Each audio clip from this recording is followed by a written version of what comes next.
నామంలో మీకందరికీ మా హృదయపూర్వక వందనాలు. విలువైనది నీ ఆయుష్కాలం, తిరిగి రానిది నీ జీవితకాలం. మానవుడు జీవించే విధానం చూస్తే ఈ లోకంలో ఇక్కడనే ఉండిపోతామేమో అనుకున్నంతగా మానవుడు మరి తన జీవితాన్ని ఎంతో చాలా చక్కగా మలుచుకుంటున్నాడు.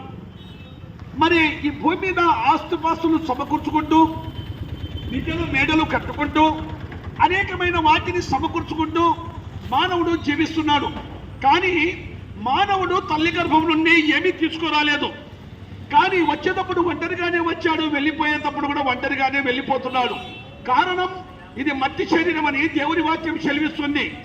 దేవుడైన యెహోవా నేలమంటితో నరుని నిర్మించి నాసికారంధ్రములలో జీవమైన ఊదగా నరుడు జీవాత్మాయను. జీవాత్మ కలిగిన మనము శరీర సుఖాల కోసము ఈ భూమి మీద పాటుపడుతున్నాం. ఈ శరీరం ఎంత దూరం ఉంటుందయ్యా అంటే 60-70 సంవత్సరములు, అధిక బలం ఉంటే 80 సంవత్సరములు. అది కూడా ఆయాసకరము దుఃఖకరమే. దుఃఖకరమే. ఎందుకు ఆయాసకరము దుఃఖకరం వస్తుందంటే పాపం వల్ల వచ్చు జీతం మరణం. అయితే మన ప్రభు అయిన యేసుక్రీస్తు నందు నిత్య జీవం అన్నాడు. ఈ పాపానికి సాదృశ్యం ఏదంటే శరీరము చేసిన పాపమే. ఆత్మ నరకానికి, అగ్నిగుండానికి జారిపోతుంది.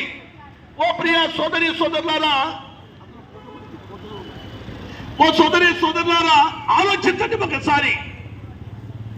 అందుకే సెలవిస్తుంది దేవుని వాక్యం, పాపానికి జీతం మరణం, రెండవ మరణం. ఆ మరణము ఏ కులాన్నో, ఏ మతాన్నో, ఏ జాతినో, ఎలాంటి వాడవని, నీ దగ్గర ఎంత ధనం ఉంటుందో అని అస్సలు చూడదు. మరణము అనున్నది ఎవరిని వదిలిపెట్టదండి. అందుకే ఈ లోకంలో ఎంత డబ్బు ఉన్నా, ఎంత పేరు ప్రఖ్యాతులున్నా, ఎంత హోదా ఉన్నా ప్రాణాన్ని కోల్పోతే మళ్ళీ తీసుకురాలేము. పోయిన ప్రాణం మరి తిరిగి రాదు అని దేవుని వాక్యం సెలవిస్తుంది. అందుకే పరిశుద్ధ గ్రంథం బైబిలు సెలవిస్తుంది. కీర్తనల గ్రంథం 89వ అధ్యాయం 48వ వచనములో, మరణము చూడక బ్రతుకు నరుడెవడు, పాతాళ ముసుగు కాకుండా తన్ను తాను తప్పించుకోగలవాడెవడు. మరణము అందరికీ వస్తుంది సుమా. ఈ లోకం మనకు శాశ్వతం కాదు.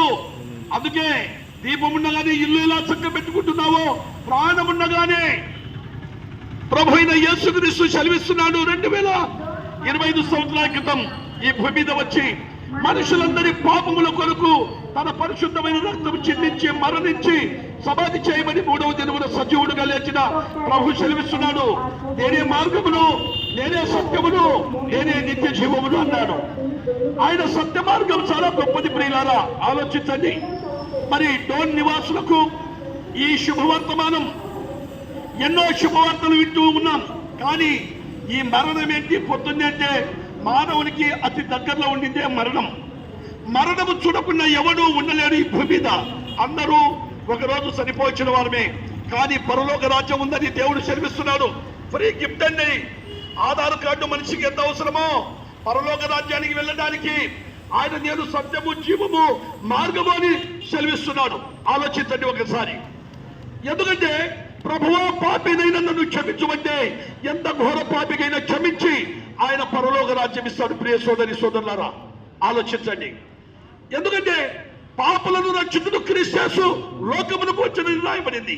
పాపం స్థితిలో ఉన్న మానవుని ప్రేమించాడు, శిలువలో రక్తం కార్చాడు, మరణించాడు, సమాధి చేయబడ్డాడు, 3వ దినమున సజీవుడుగా లేచిన సజీవుడైన యేసుక్రీస్తు పిలుస్తున్నాడు.